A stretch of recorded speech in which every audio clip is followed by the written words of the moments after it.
And now, the Little Italy of Los Angeles podcast with Deborah Zara Kobylt. Hi, everybody, and thanks so much for joining us today for our Little Italy of Los Angeles podcast. I'm Deborah Zara Kobylt. I saw a wonderful film this weekend, Sicily, Land of Love and Strife. And I'm fortunate enough to have the writer, the director, and the producer of that film here with us today, Mark Spano. Mark, thanks so much for joining us. My pleasure. Good to see you, Deborah. Oh, what a beautiful film. I mean, considering that I can't exactly take a flight to Sicily right now, how magical that I was able to see this film. I was very enthralled with it. I thank you very much for making it. I really brought me in. You know, it was just tremendous. Thank you so much. Well, and at this time, the film is that. It's even that for me, actually. I can't go to Sicily right now, but I can look at the pictures. I can see the film that I made, and that's kind of go ahead. Yeah, well, there are so many wonderful parts of this film because as I was looking at it, I was taking little notes. You spoke of the history, right, of Sicily. You went into, you know, that volcano that we all know about, that very famous volcano. You talked about the pottery, the food, the pastries. And then you went into different communities and you went into the pastry shops, the puppets and the puppeteers, the mandolin players. That was wonderful as well. The Sicilian cart painter. That one really got to me. You actually highlighted a Sicilian cart painter. And essentially what you did was you really got to the heart of what Sicily is all about. It's the people and it's the culture and the history and tradition. It's just beautiful. It's the people. That's well. And then, of course, for the rest of us, you know, yes, it's the people, but when you're Italian, especially Sicilian, it's the food and the music and the wine, you know, and the sheer beauty of the place. That part, you just look in any direction in Sicily, and there's sky and mountains and sea. It's pretty remarkable. Let's talk a little bit about the history of Sicily for people who might not know, right? I mean, it was an area, region, just by the way it's set up, that you had people coming in from Greece, people coming over from Africa, Morocco, and Spain, and northern parts of Italy before it was even Italy, right? I mean, it's sort of a bit of a melting pot in Sicily, is it not? Well, I say about Sicily that Sicily had what we could call enforced diversity. It was this island on the Mediterranean, and if you commanded Sicily, you commanded the Mediterranean. So everybody came to Sicily. They didn't always come to Sicily to visit. They were quite frequently invaders and faced off the last invader, and then he became the bad guy, and then the good guys were the new invader in town.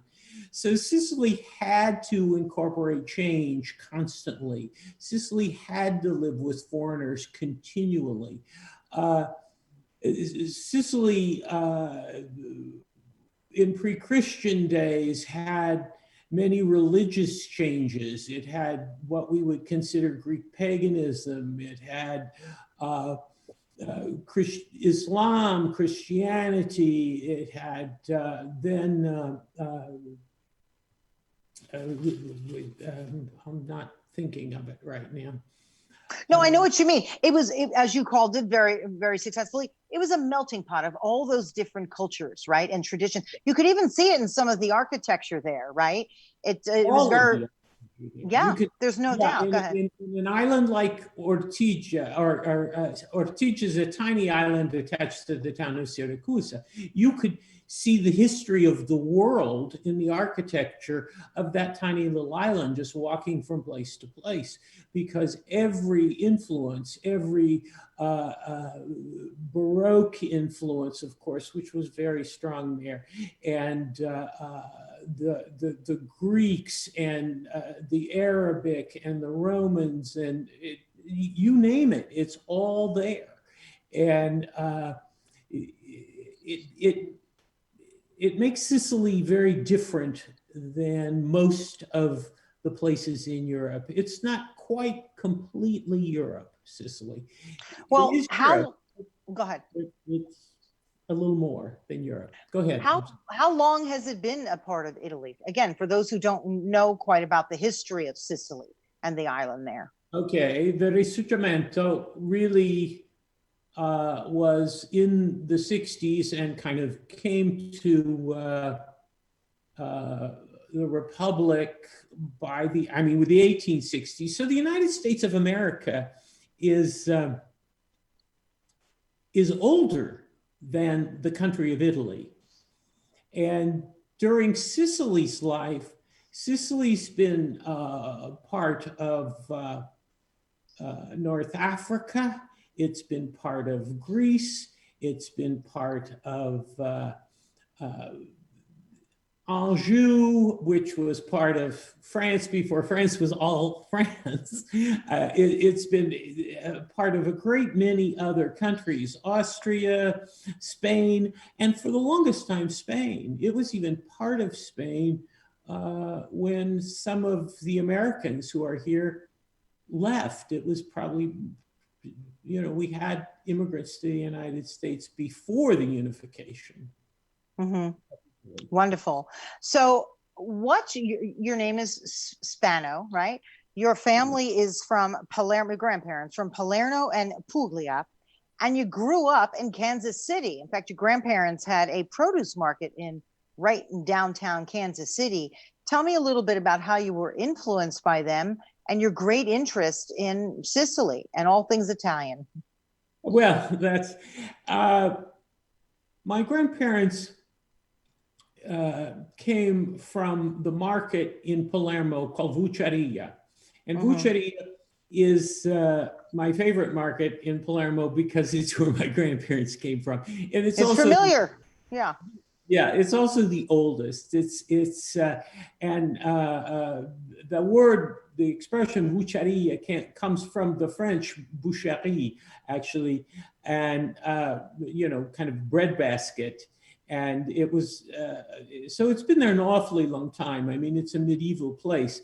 But my Grandpa Spano and my Grandma Spano, whose maiden name was Inzarello, both of those names are real prominent in that part of Palermo. And they're pretty common names, actually.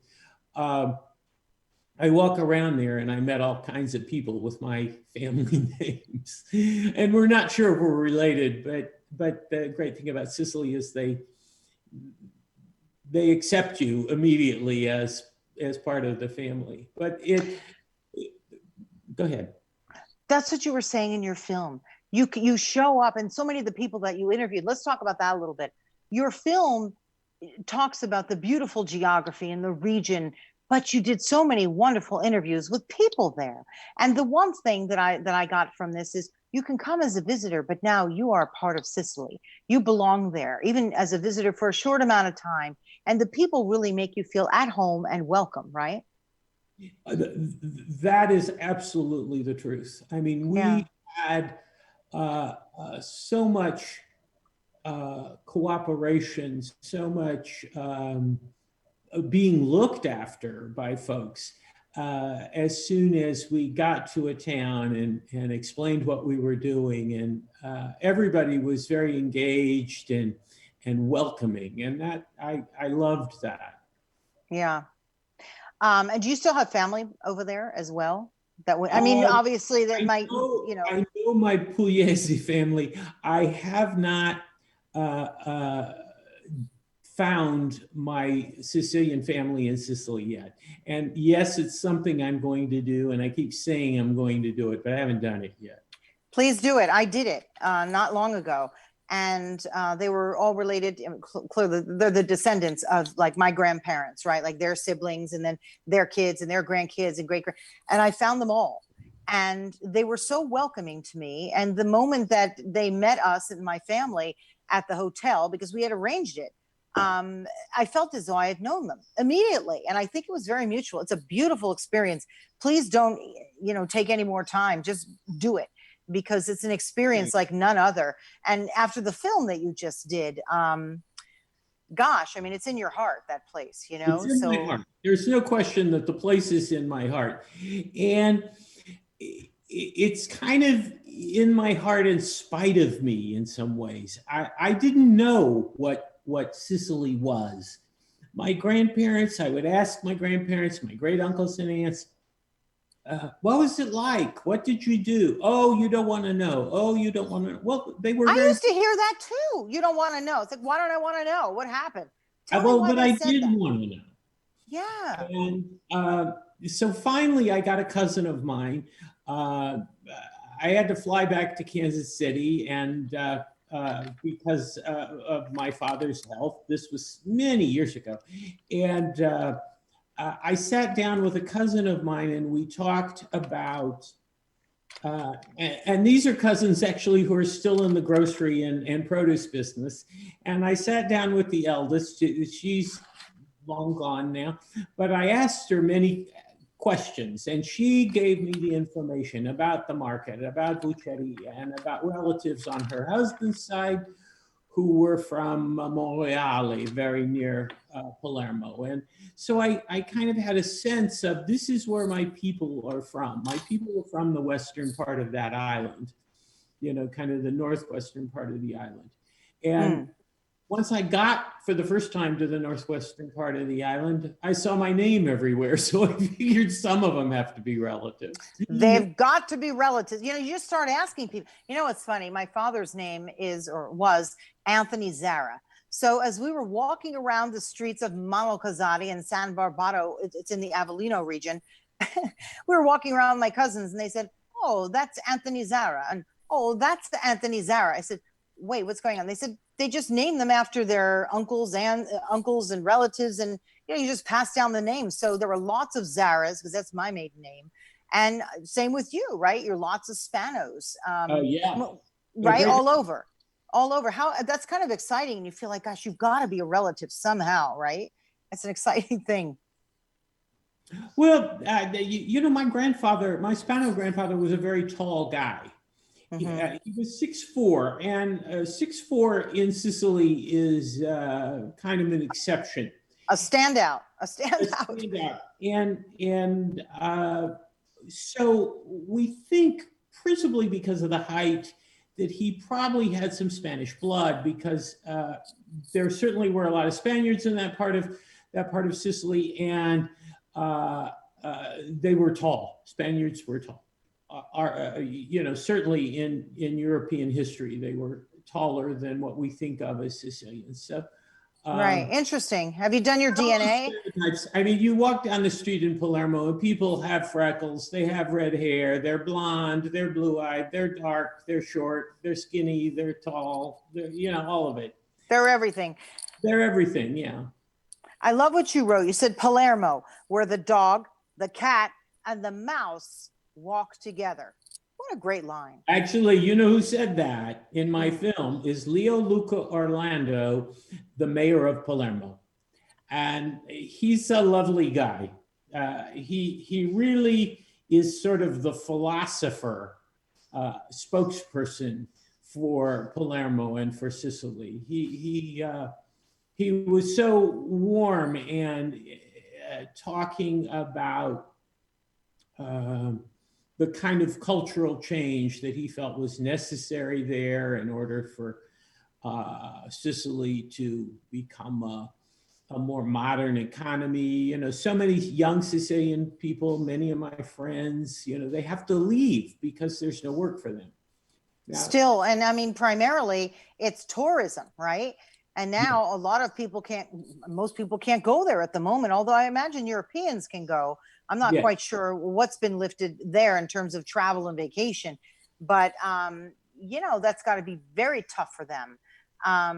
Very, very difficult, because you're right. It's a region it's cut off. And how do many of the people make their money there other than the tourism? Is it farming or what is it? Well, it's a very agricultural, it's still, a very agricultural place, but it also, the main cities in Sicily have really pretty good universities. So Sicily prepares a lot of engineers, mathematicians, computer programmers, and scientific folks who end up going to find jobs in the north of Italy or other countries in the EU, like Belgium or just different places, Holland, that I have friends who have moved out. And I think, and I talk a lot about people wanting to stay where they were born. That I think is one of the real challenges in Sicily, is to create a stable climate for real business, for a real job market. A tourist economy is exciting, it's good, but it isn't going to do what we all need. I mean, a lot of young people I know, if they want to stay, they have to hold 3 jobs, or they have to do things on the side, like be able to do car repairs or something like that. I have a lot of friends that have all these ways of putting it together to create a livelihood. They don't have just one job like we think of. Mm-hmm. It's so interesting, because those of us who travel and visit there, clearly it's very different than when you live there day to day. So you're right. Then there's the reality of living in a place like Sicily with great pride, though. And what I loved most and got the most of your film was, no matter which region you traveled to, the great pride and how people wanted to speak to you and wanted to talk to you about who they are and where they came from. What did you get most out of making this film, and how long did it take you to make it? Oh, wow. What did I get most out of it? Well, it has been a significant milestone, I would say, in my life. Beautiful. I decided to make the film in 2010. I started writing and reading and making regular trips in 2011.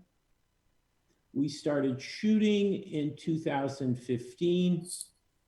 We finished in about 17, and the film got released in 18. Right, and to great reviews, and it's played at various film festivals, which is wonderful. Actually, the most exciting, I really feel, the Toronto Italian Film Festival. They screened it in Hamilton, which was pretty good, because Hamilton has this huge population of Sicilian people, and when you've got a house full of Sicilian people, people who were born in Sicily, they're the baby boom in that Sicilian community in Hamilton were small children and were born in Sicily and came over then. They were my age as baby boomers, but they were born in Sicily, where,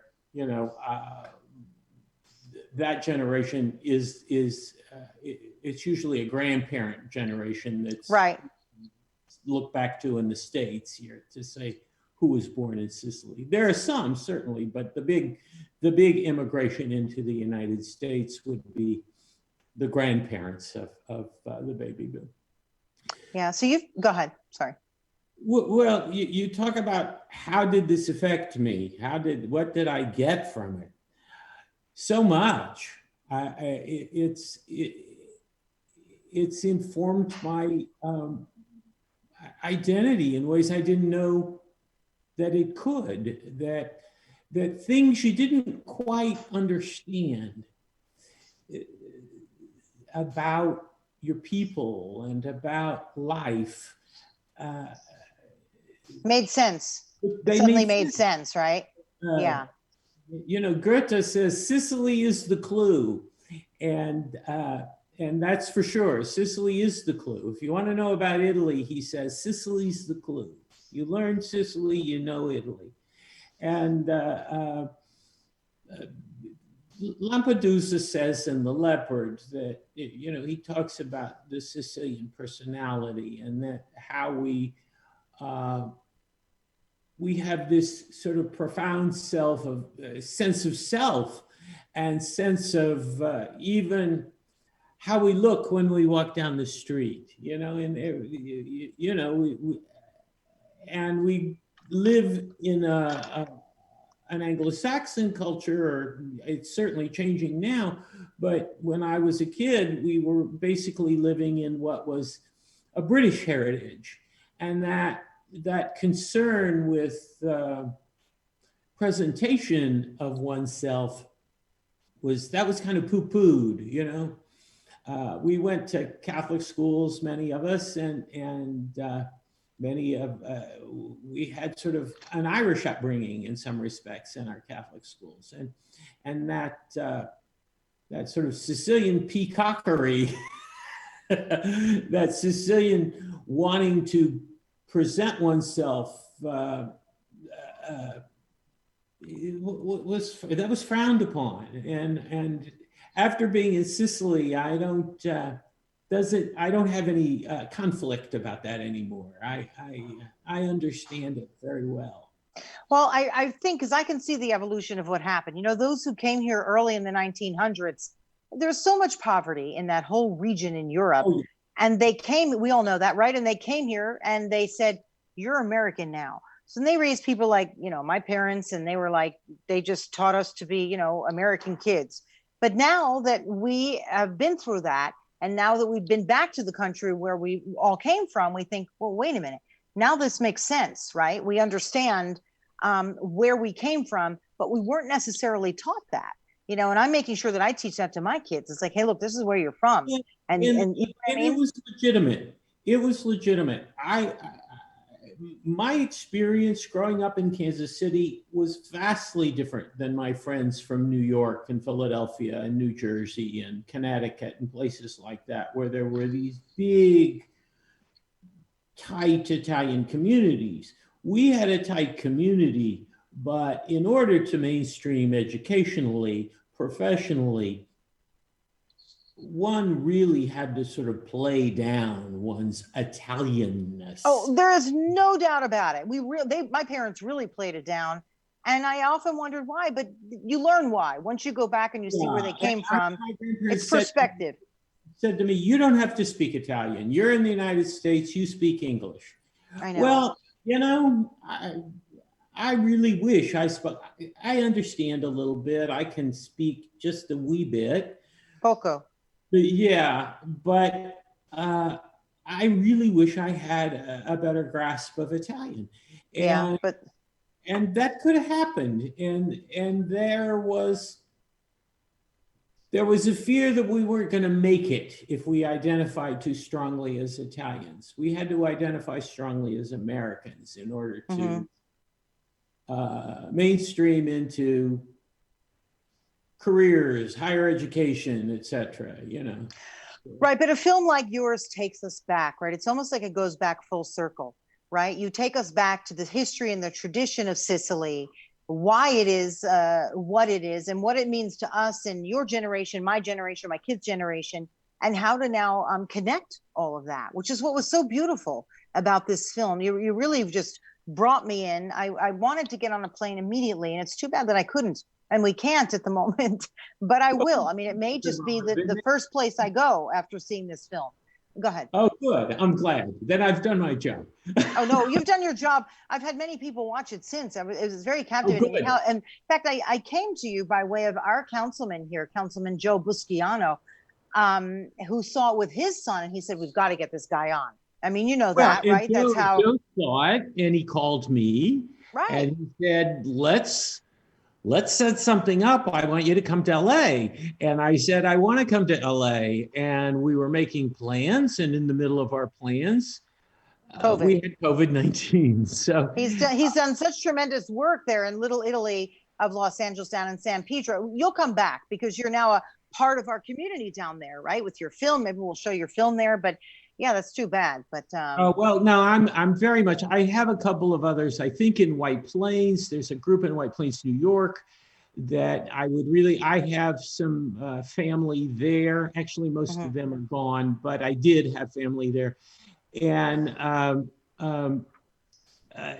really want to get to White Plains and to a few other places, and we're going to do that as soon as we can all travel. Yeah.